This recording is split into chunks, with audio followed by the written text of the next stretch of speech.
1950s में एक 18 साल के लड़के ने अरब गवर्नमेंट को बेवकूफ बनाया। एक्चुअली हुआ यह था कि इस साल यमन की करेंसी रियाल अचानक से कम हो रही थी, तो यमन गवर्नमेंट ने इसकी पूरी इन्वेस्टिगेशन करने का फैसला लिया। 3 महीने की इन्वेस्टिगेशन के बाद ये 18 साल का लड़का पकड़ा गया और पूछताछ के बाद पता चला कि उसे जॉब से जितने भी पैसे नोट्स की फॉर्म में मिलते थे वो उसे रियाल के कॉइन्स में कन्वर्ट कर लेता था। अब क्योंकि ये रियाल कॉइन असली चांदी के थे और जो उस वक्त मार्केट में सिल्वर का प्राइस था वो बहुत ज्यादा था इन कॉइन्स की फेस वैल्यू से, इसलिए ये 18 साल का लड़का इन कॉइन्स को पिघलाकर ब्रिटिश बिजनेसमैन को सिल्वर के प्राइस पर बेचता था और हर बार 10 गुना का प्रॉफिट करता था। ये 18 साल का लड़का और कोई नहीं बल्कि खुद रिलायंस के फाउंडर धीरूभाई अंबानी जी थे। इस स्टोरी से ये तो पता चलता है कि धीरूभाई अंबानी हर सिचुएशन में पैसा कमाने का तरीका पता कर लेते थे और कितने अच्छे बिजनेसमैन थे। लेकिन क्या आपको पता है कि धीरूभाई पर एलिगेशंस हैं कि उन्होंने साल 1989 में अपने एक सीनियर एम्प्लॉय कीर्ति अंबानी को बॉम्बे डाइंग कंपनी के ओनर नूसली वाडिया की मर्डर की प्लानिंग करने के लिए कहा था,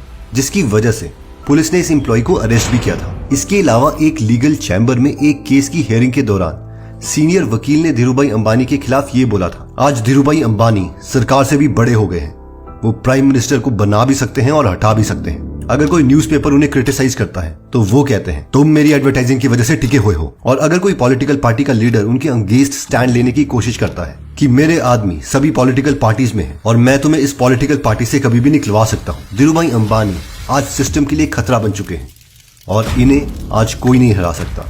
लेकिन आज से पहले हमने कभी भी धीरूभाई अंबानी के बारे में ऐसा सुना ही नहीं था, और जब भी हम धीरूभाई अंबानी जी का नाम सुनते हैं तो हमारे माइंड में एक हार्डवर्किंग और काइंड हार्टेड इंसान की इमेज आती है। लेकिन ये सारी बातों को हमसे छुपाया गया। दरअसल धीरूभाई अंबानी के बारे में ऐसी ही कई सारी नेगेटिव बातें हमीश मैकडॉनल्ड्स ने अपनी बुक द पॉलिस्टर प्रिंस में लिखी है। इस बुक में धीरूभाई के इतने ज्यादा राज खोले गए हैं जिसे खुद रिलायंस ग्रुप ने इंडिया में बैन करवा दिया था। लेकिन सवाल ये है कि इस बुक में ऐसा है क्या कि इसे बैन करवाने की जरूरत पड़ी।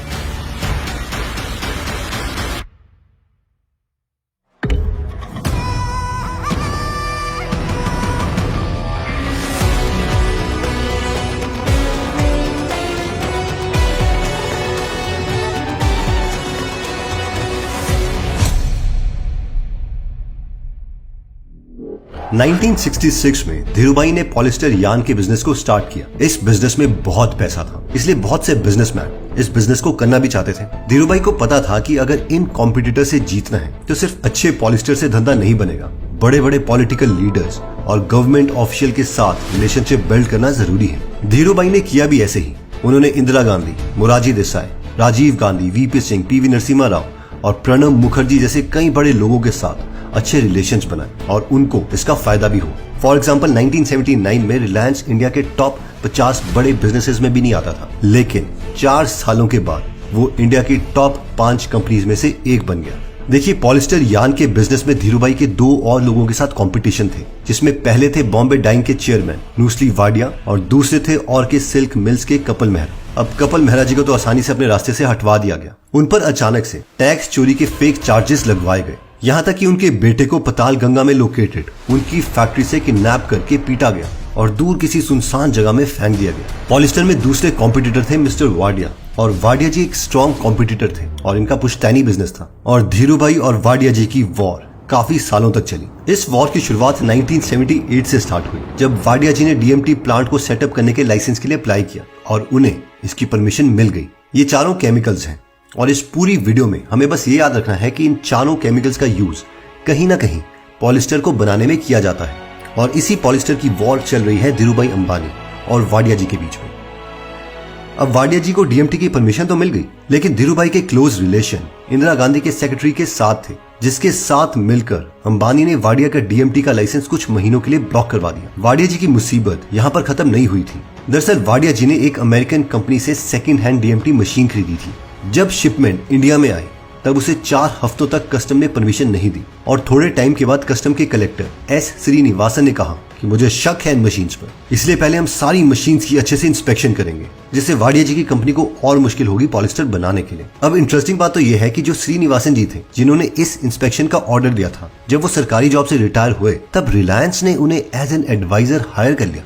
धीरूभाई वाडिया जी को पूरी तरीके से डिस्ट्रॉय करना चाहते थे। वो चाहते थे कि उनके सामने कोई कंपटीशन ना रहे, जिसके लिए धीरूभाई ने वाडिया के खिलाफ एक और मुसीबत खड़ी कर दी। अब जैसे कि हमने पहले देखा था कि पॉलिस्टर के लिए पैराक्सीन नाम के केमिकल की रिक्वायरमेंट पड़ती है, तो अंबानी जी ने क्या किया कि 1988 में इलीगली पैराक्सीन मैन्युफैक्चरिंग का प्लांट खुद ही सेटअप कर लिया। अब होता यह था कि पॉलिस्टर बनाने के लिए धीरूभाई को जब पैराक्सीन की जरूरत पड़ती तो वो इसे अपने प्लांट से ही ले लेते, जिसकी इन्होंने परमिशन भी नहीं ली थी। जबकि वाडिया जी को जब पैराक्सीन की जरूरत पड़ती तो वो उन्हें बाहर से इंपोर्ट करना पड़ता। अब अचानक से मार्च में कुछ अजीब सा हुआ। पहले तो पैराक्सीन की कीमत वर्ल्ड वाइड $400 से इंक्रीज होकर $685 हो गई। साथ ही में किसी ने गवर्नमेंट की हेल्प के लिए पैराक्सीन पर कस्टम ड्यूटी 85% से इंक्रीज करवा के 120% कर दी। मतलब पैराक्सीन सिर्फ वाडिया जी के लिए महंगा हुआ था, धीरूभाई अंबानी जी के लिए नहीं। ठीक इसी वक्त रिलायंस को फाइनेंस मिनिस्ट्री की ओर से जो उनका पतालगंगा वाला प्लांट था उसे रिफाइनरी का स्टेटस दे दिया गया, जिसकी वजह से हुआ ये कि रिलायंस इंडिया की लोकल रिफाइनरी से नेप्था को 1 लाख रुपए पर टन के बजाय 30,000 रुपए पर टन के डिस्काउंटेड प्राइस में परचेज कर सकती थी। हम ऑलरेडी देख चुके हैं कि नेप्था भी पॉलिस्टर बनाने के लिए ही यूज होता है। अब नेप्था धीरूभाई अंबानी जी के लिए और सस्ता हो गया था, जिसका मतलब था कि धीरूभाई अंबानी बहुत ही सस्ते में पॉलिस्टर बना पाएंगे, जबकि बॉम्बे डाइंग के वाडिया जी को पॉलिस्टर बनाने के लिए बहुत पैसे खर्चने पड़े। अब क्योंकि वाडिया जी को पैराक्सीन महंगा पड़ रहा था, तो अंबानी जी ने वाडिया जी से कहा कि वाडिया जी हमसे पैराक्सीन खरीद लो।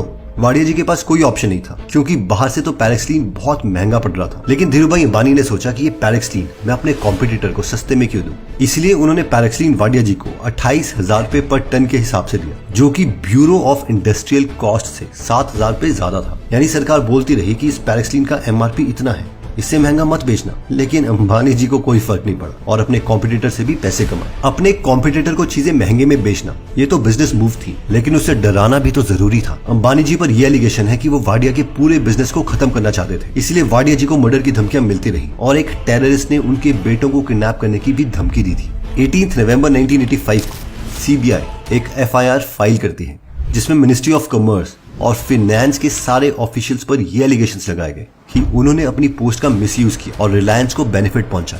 दरअसल हुआ यह था कि 29 मई 1985 को सरकार ने यह अनाउंस किया कि PTA को कोई भी बाहर वाली कंट्री से खरीद नहीं पाएगा, उसे पहले PTA इंडियन कंपनी से ही खरीदना पड़ेगा। बट साथ में इंडियन गवर्नमेंट ने यह भी रूलिंग निकाली कि जो लोग ऑलरेडी 29 तारीख तक फॉरेन कंट्रीज को PTA का ऑर्डर दे चुके हैं, वो अगले 90 दिनों तक अपने ऑर्डर ले सकते हैं, क्योंकि सरकार ये नहीं चाहती थी कि इंडियन कंपनीज को नुकसान हो। ऐसा ना हो कि PTA के लिए किसी इंडियन कंपनी ने फॉरेन कंट्री को पैसे दे दिए हो और सरकार की रूलिंग की वजह से उन्हें ये सामान मिले ही ना। अब वाडिया जी को लगा कि PTA की इंडिया में क्वालिटी तो अच्छी है नहीं, इसलिए जो भी पॉलिस्टर बना रहे हैं वो सब PTA इंडिया से नहीं लेंगे, बल्कि उनकी कंपनी से DMT खरीद लेंगे, क्योंकि DMT का यूज करके भी अच्छी क्वालिटी का पॉलिस्टर बनाया जा सकता है। पर वाडिया जी भूल गए कि अंबानी का दाव अभी बाकी है। जिस दिन यानी 29 तारीख को सरकार की जब रूलिंग आई थी, तो ये पता चला कि 29 से सिर्फ 2 दिन पहले यानी 27 और 28 को किसी ने फॉरेन से बहुत ज्यादा PTA ऑर्डर करवा रखा था और ये धीरूभाई अंबानी थे। और ये PTA का ऑर्डर कोई छोटा मोटा ऑर्डर नहीं, बल्कि पूरे 1,14,000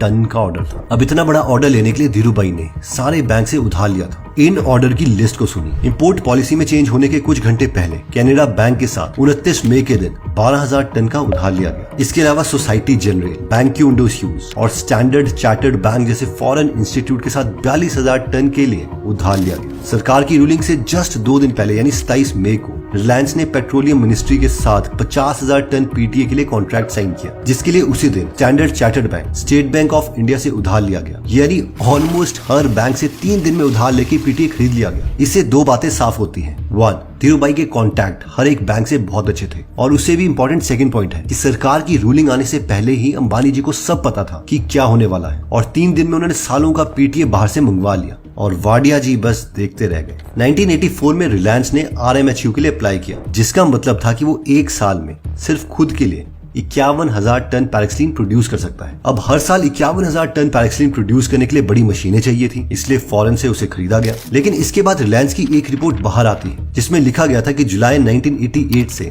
मार्च 1989 तक यानी कि 9 महीने के अंदर कंपनी ने 67,968 टन पैराक्सीन को प्रोड्यूस किया, जबकि रिलायंस को 1 साल में सिर्फ 51,000 टन पैराक्सीन बनाने की परमिशन थी, और 67,968 टन तो उसने 9 महीने में बनाया। अगर इसका हिसाब किताब हम 12 महीने के लिए लगाएं तो ये करीबन तकरीबन 90,000 टन पैराक्सीन पड़ता है, जिसका सीधा मतलब था कि रिलायंस ने अपनी प्लांट की कैपेसिटी को झूठा दिखाया और फॉरेन से जो मशीन मंगवाई गई थी वो ज्यादा कैपेसिटी की थी, और साथ में ये जो भी एक्स्ट्रा पैराक्सीन प्रोड्यूस किया गया उसका कोई टैक्स नहीं दिया गया, और ये टैक्स अप्रोक्सीमेटली 100 करोड़ रुपए था। इससे पहले कि हम नेक्स्ट एलिगेशन के बारे में बात करें, पिछली 2 वीडियोस में हमें कमेंट आ रहे थे कि हम एडिटिंग करते कैसे हैं, ये मैग्नेट्स मीडिया यूट्यूब चैनल की तरह हम कैसे एनिमेशन करते हैं, इसका क्या कोई सॉफ्टवेयर है या इसका कोई कोर्स है क्या। इसके अलावा और भी इंटरेस्टिंग बात तो ये हुई कि जब मेरे 4 यूट्यूबर फ्रेंड ने भी इस एडिटिंग स्टाइल की तारीफ करी, तो उस पर मुझे और मेरी टीम को ये तो क्लियर था कि इस स्किल की डिमांड बहुत है, यूट्यूबर्स को अच्छा एडिटर नहीं मिल रहे हैं जो इस तरीके की एनिमेशन कर सके। तो हमने सोचा कि क्यों ना हम एडिटर्स को ट्रेन करें, उन्हें कोर्स दें और उस कोर्स में एक असाइनमेंट भी दें। अब जिसका भी मन होगा वो असाइनमेंट कर सकता है और हम अपनी वेबसाइट में लोगों की असाइनमेंट शेयर करेंगे। अगर किसी यूट्यूबर को उनका काम अच्छा लगता है तो हम उस एडिटर से उन्हें मिलवा सकते हैं। इससे एडिटर को काम मिल जाएगा और यूट्यूबर को आसानी से अच्छे लेवल का एडिटर। तो अभी तो हमने ये कोर्स नहीं बनाया है, ना ही हमें ये पता है कि इस कोर्स का प्राइस क्या होना चाहिए, क्योंकि कई लोग इस एडिटिंग कोर्स के 44,000 रुपीज तक चार्ज कर रहे हैं। एनीवेज, हम नहीं चाहते किसी को इतना पे करना पड़े। अभी हमने अपने कोर्स के प्राइस को डिसाइड नहीं किया है, लेकिन हमें ये पता है कि इसका प्राइस फ्यूचर में 1247 रुपीज से कम तो नहीं होगा। तो अभी अगर आप इस कोर्स को प्री बुक करना चाहते हैं तो इसका लिंक हमने डिस्क्रिप्शन और फर्स्ट कमेंट में दे दिया है, और प्री बुक करने पर आपको 500 रुपीज का डिस्काउंट मिलेगा, यानी अभी आप इसे 747 रुपीज में ले सकते हैं। आपको अप्रोक्सीमेटली 30 दिन के बाद मिलेगा, लेकिन ये बेस्ट कोर्स होगा और हम इस कोर्स में अपनी एग्जैक्टली एक वीडियो कंप्लीट करके दिखाएंगे। इसके साथ ही इस कोर्स में करीबन 2 मिनट की असाइनमेंट होगी, जिससे आप कंप्लीट करोगे तो उसे हम अपनी वेबसाइट में मेंशन कर देंगे, ताकि कोई भी एम्प्लॉयर जो एडिटर को ढूंढ रहा है वो आपको हायर कर पाए। और हाँ, कोर्स रिलीज होने से पहले अगर आपको लगता है कि आपको ये कोर्स नहीं चाहिए तो हम आपके 747 रुपीज वापस कर देंगे,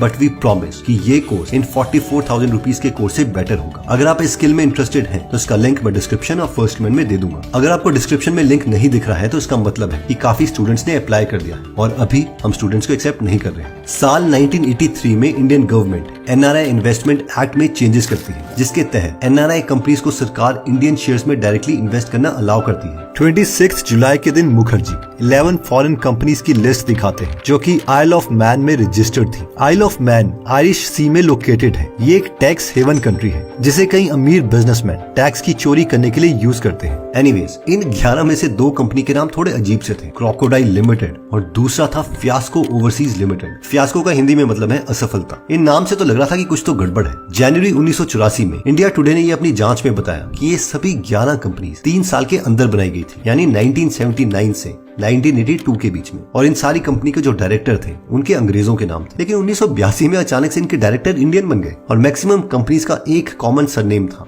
और ये सरनेम शाह था। इन 11 में से 8 कंपनी में सबसे बड़े investor English Midland city of Leicester के रहने वाले कृष्णा शाह, उनकी वाइफ, 3 बेटे और एक डॉटर इन लॉ थी। इसके अलावा न्यूयॉर्क के रहने वाले कपल प्रफुल्ल और नालिनी शाह 5 कंपनीज के डायरेक्टर थे। 20 अगस्त 1982 को आरबीआई ने एनआरआई कंपनीज पर एक रूल चेंज किया था कि एनआरआई कंपनीज इंडिया में 1 लाख रुपए से ज्यादा इन्वेस्ट कर सकती है। इसके ठीक 3 दिन के बाद आइल ऑफ मैन की 3 कंपनीज ने रिलायंस में इंडिविजुअली 2-2 करोड़ रुपए इन्वेस्ट किए। सिमिलरली 24 सितंबर को 4 और कंपनीज ने अप्लाई की। 15 अक्टूबर को 6 और कंपनियों ने सेम प्राइस पर शेयर खरीदे। अब इंटरेस्टिंग बात यह है कि इन सब कंपनियों के डायरेक्टर कृष्णकांत शाह थे, जो कि धीरूभाई के ओल्ड क्लासमेट थे, जिनकी धीरूभाई ने 1947 में हुए जूनागढ़ कम्युनल दंगों में जेल से बाहर निकलने में हेल्प करी थी। शाह एक मिडिल क्लास आदमी थे। शाह के पास करोड़ों रुपए नहीं थे इन्वेस्ट करने के लिए, ना ही वो इतने बड़े बैंक से लोन ले सकते थे। एलिगेशंस ये है कि ये सब धीरूभाई का करा धरा है। जिस साल इन कंपनीज ने रिलायंस में इन्वेस्ट किया उस साल रिलायंस का स्टॉक प्राइस 104 रुपए से बढ़कर 186 रुपए हो गया, यानी 78% का जंप, और इससे अंबानी जी ने और फंड्स उठा के रिलायंस को एक्सपैंड किया। दोस्तों, ये सारी बातें हमने आपको बुक प्रिंस ऑफ पॉलिस्टर से बताई है। आई होप ये आपको वीडियो अच्छी लगी हो, और हाँ, अगर आप एडिटिंग के कोर्स में इंटरेस्टेड हैं तो उसका लिंक हमने डिस्क्रिप्शन और फर्स्ट कमेंट में दे रखा है। जय हिंद। अगर आप हमारी वीडियोस मिस नहीं करना चाहते तो हमारा पेज लाइक करने के बाद 3 डॉट्स के बटन को प्रेस करके फॉलो के बटन को सिलेक्ट कीजिए और फाइनली सी फर्स्ट के ऑप्शन को सिलेक्ट कर लीजिए। इससे आपको हमारी हर पोस्ट मिलती रहेगी। जय हिंद।